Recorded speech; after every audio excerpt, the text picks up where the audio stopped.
Hard to believe how many of those bipedal weapons have popped up around Africa. When did that start? No more than 6 months ago. Didn't really hit me until I came here. They're not supposed to be in use yet. Emmerich says they were still doing the last round of fine-tuning. The doctor has no idea. His research has already hit the black market.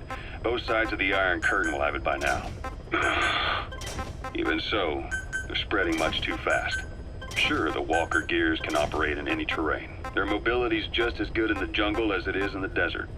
That would come in handy in a place like Africa. They are modules that can one day be used as nuclear weapon systems. And with that in mind, the numbers are way too large. There must be another reason they're so widespread. Like what? It's all about needs. To small-time outfits like most of these private forces, this product is a dream come true. Hell, it goes beyond PFs. This is the ultimate weapon, the forbidden fruit. For anyone with an enemy to fight and people to defend. The nuclear deterrent. Exactly. Sounds familiar, huh? PFs are all operating off your playbook. You created these times. But could this be the new weapon in Africa that Emmerich talked about? If it is, why is Cypher letting everyone and his brother get their hands on one? What comes next? Selling nuclear weapons in the open? Making them public property?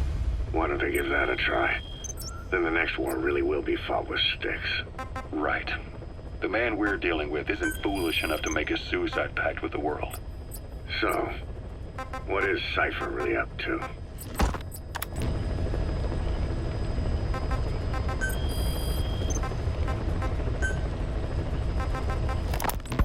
Look at the Angola-Zaire border region.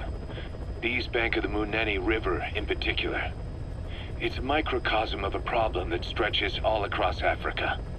There's a civil war going on in Angola fought between the government MPLA and the Western-backed UNITA.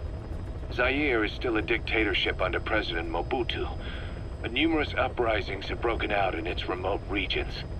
With all the trouble elsewhere keeping their hands full, neither government has control over their side of the border.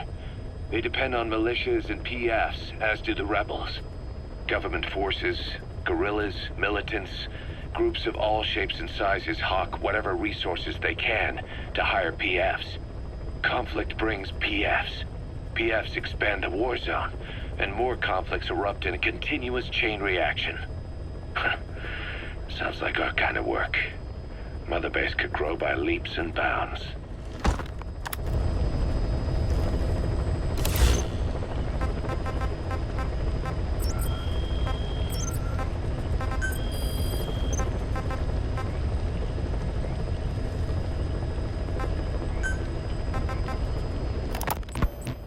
Within the CFA is a company of soldiers made up mainly of locally hired operators.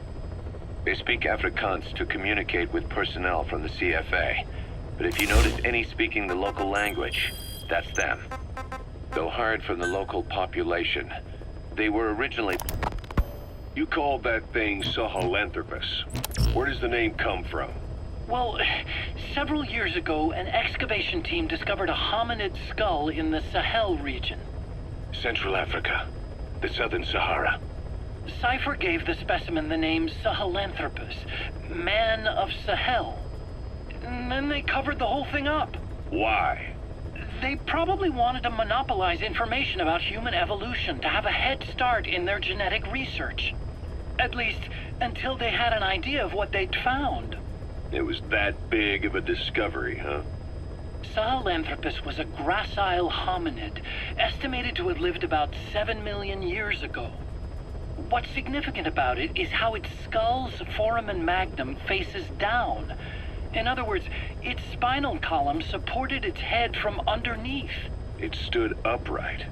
Right, which would mean Sahelantropus walked upright 3 million years before Australopithecus, making it the world's oldest human species. Walking upright. I get it. Hence the name Sahelantropus for your machine. Walking upright was the decisive difference between our ancestors and other anthropoids. Our brains could get heavier once they were supported by the spinal column. That led to the use of tools and the development of complex communication through language. Only man is capable of this. My creation will be the progenitor of all bipedal weapon platforms. And you did this for Cypher. No, not at all. Sahelantropus is the best proof that I never betrayed you guys. What do you mean? The reconstructed Sahelantropus skull looked exactly like the skull we used as our logo 9 years ago in the Caribbean. An army without a nation. Outside the world order. The design was based on Pangea, the supercontinent that existed 250 million years ago, right? Yeah. When the world was a single landmass.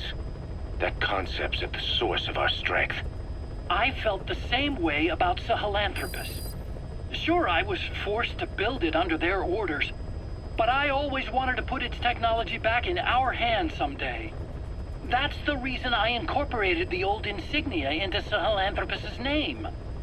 Don't you see? That's how much I was thinking about you guys. Oh, I see, all right.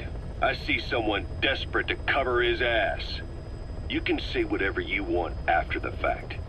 But that skull also symbolizes somebody else. Skullface. Snake, you finally came. Just don't record this, okay? Not recording anything. What's this about? What I'm about to say stays between you and me. It's about the weapon to surpass Metal Gear. You know a researcher by the name of Clark? He works in the biotech industry, real advanced stuff.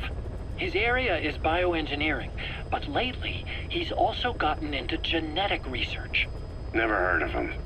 Well then, what do you know about cloning? I think I've heard enough. Hold on, this is important. Cloning lets you create a genetic copy of an organism. You take the nucleus of one of its cells, and you swap it with the nucleus of an unfertilized egg from another member of the same species. They started out working with plants, but since then they've had success with other organisms, including mammals. It's a hot area for a lot of places right now. Corporations, universities, research groups. There's no shortage of scientists out to get famous and patent their work, with morality taking a back seat. Isn't that a little outside your field? It's got nothing to do with my research. But I thought it might be of interest to you. Cloning, and Dr. Clark, I mean. Go on. Now, this is really highly classified stuff, but I've heard that an American biotech company has successfully cloned a human being. What's more, it happened over 10 years ago, and the researcher behind it was Dr. Clark. You've really never heard of him? I don't meet many doctors. This Dr. Clark is a complete ghost, even to others in his field. His age, where he comes from, that might not be his real name. And I can't even say for sure he's a he. Clark's employer, ATGC, its company motto is embracing your hopes, preserving talent. What does this have to do with me? Cypher. Dr. Clark works for ATGC, and they have connections to DARPA. Cypher couldn't function without the communications network DARPA's built.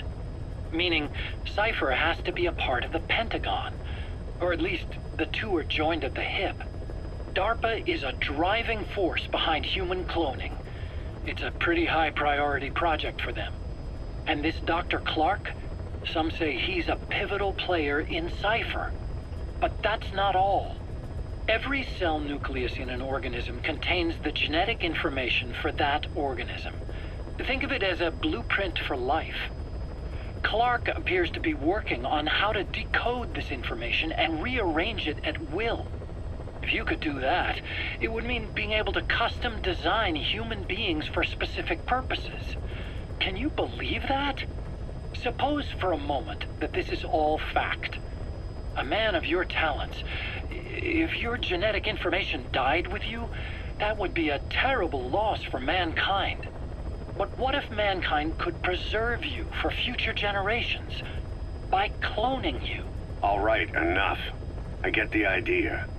Look, I know it's inductive reasoning, but this weapon to surpass Metal Gear they're developing in Africa, I believe it's something that uses this new technology. Speaking as a fellow scientist, it chills me to the bone. That's rich coming from you. If genes serve as our blueprint, then I wonder if they include an impulse that drives us to tweak the design. Can you imagine that? Genes encoded with information that wants its children to decode it. Is life itself putting the direction of our next evolution in the hands of scientists? I guess it would take some real arrogance to believe that. And yet, it could be what Cypher's after. I think you're barking up the wrong tree. But that was an interesting story. It'd make a good movie. You have to believe me. Where'd you hear all this anyway? Where? I just overheard it in bits and pieces while I was forced to do that research for them. Right. Wait a minute. Look, I want to help you. I want to be of service here. I'm risking my life with this. Is that so? Maybe it's time we brought someone else into the conversation. No, not him. Not Ocelot. You can't do this.